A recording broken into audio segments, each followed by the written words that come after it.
Hi, I'm Dr. I'm Dr. Boyce Watkins from Your Black World, and I wanted to I know it seems so petty and silly, but I just wanted to jump back into this Bill Cosby conversation because I think that this is such an opportunity for us to engage in critical thinking and to learn how to think for ourselves. Because we kind of live in a society that encourages like this interesting mob behavior, where we somehow think that we can manifest reality by having enough people who believe a certain thing or who think a certain thing happened or think a certain thing is true. You see it on the right with the Republicans who believe that Obama is Hitler, and he was born in Kenya, and that he's trying to destroy the world. And then you have the liberals on the other side who believe beyond any doubt that every Republican is a racist and that they're all horrible and that they're all idiots and that they're all greedy, dirty pigs. And I just think it's fascinating to watch, because it's almost like gang warfare. Crips and Bloods fighting over blocks that they don't even own, or dying for blocks that aren't worth dying for. I mean, we know that a block isn't worth dying for, but I mean, I think it's so interesting that in our society we become a collection of sort of little gangs that sort of attack each other.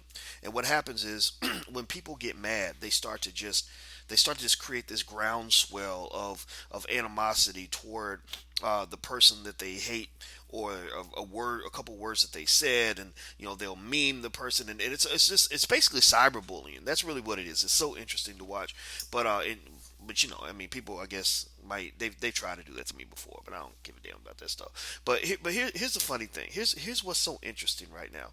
Um, I was thinking about the Cosby thing, and you know, for me, one thing, this is an interesting exercise to see to see who can actually focus on facts and truth as opposed to mob mentalities and mob behaviors.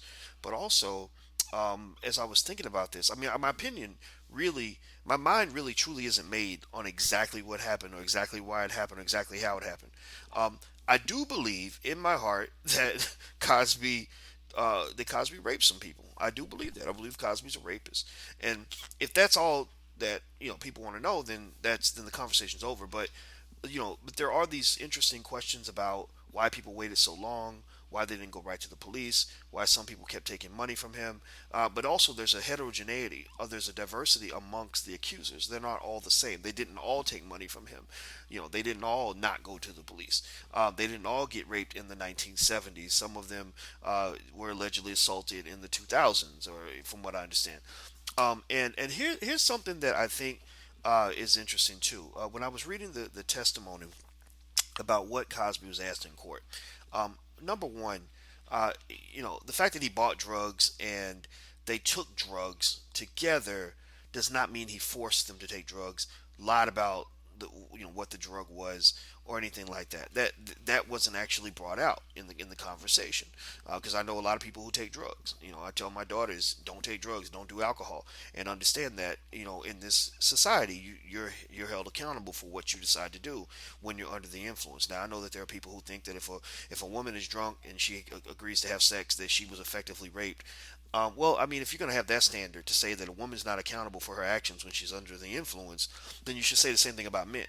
That means that if I get drunk or get high and I go out here and shoot somebody, you can't hold me accountable because I was high. I mean, of course I wouldn't kill anybody, but I was cracked out. I was smoked up. I was what's the word? Turned up. That's what they call it. So, let's throw all that nonsense off the table. That's stupid. That's just political correct crap. That's just that disempowers women, especially. I mean, my daughters, I don't talk to them as if they're handicapped and incapable of making their own decisions. I just don't do that. That's not my style.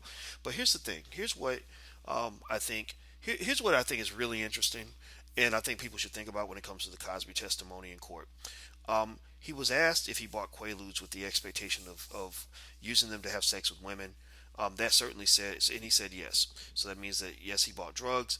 Yes, he wanted to give them to women. Yes, he was hoping that by taking the drugs, their inhibitions would go down, which is quite similar to people who buy alcohol for women. It's a similar idea. Maybe Quaaludes are a lot stronger, of course, but the thing that really got my attention was when the cop asked Cosby, or not the cop, sorry, not the cop, sorry, the attorney asked Cosby, did you give these drugs to women involuntarily? And I want to make sure I get the question right. It was like against their will or without their knowledge. It was something like that. And Cosby's attorney objected to the question. Um, if you didn't do it, if you didn't rape anybody, why would you not answer the question? I mean, if you ask me, Boyce Watkins, have you ever given women drugs against their will with the expectation that they were going to have sex with you? I would say no, because I wouldn't do that. I don't take drugs. I don't drink alcohol. Um, and so, that's something I think that people should think about. Somebody brought this up, and it's funny because just because I haven't joined sort of a gang or a clique on this, because I'm giving my honest truth about Cosby. I don't see it black or white. I don't see him. I see him as he could have been a good person who did bad things, or a bad person who did good things. I don't know. I just see him as a person who he had a couple shows that I thought were really great.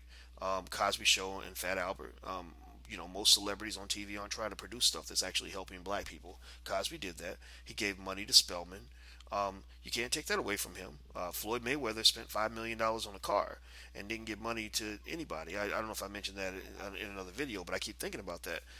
You'll see Floyd Mayweather spend $5 million on a car and write a check for 20,000 or 50,000 to a charity. Diddy, I remember Diddy gave his son a and a really expensive car, like three or $400,000, and then wrote a check for $10,000 to Haiti, the whole country of Haiti, which I just thought was very, very strange.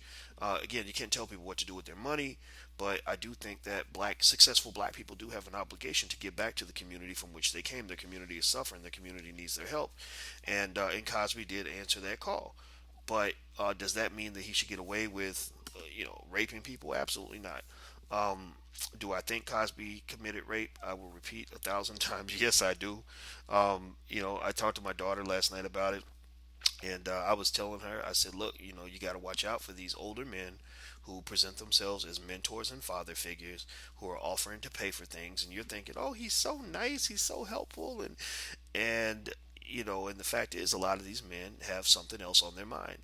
Fortunately, most of them are not rapists, but a lot of them are thinking about sex.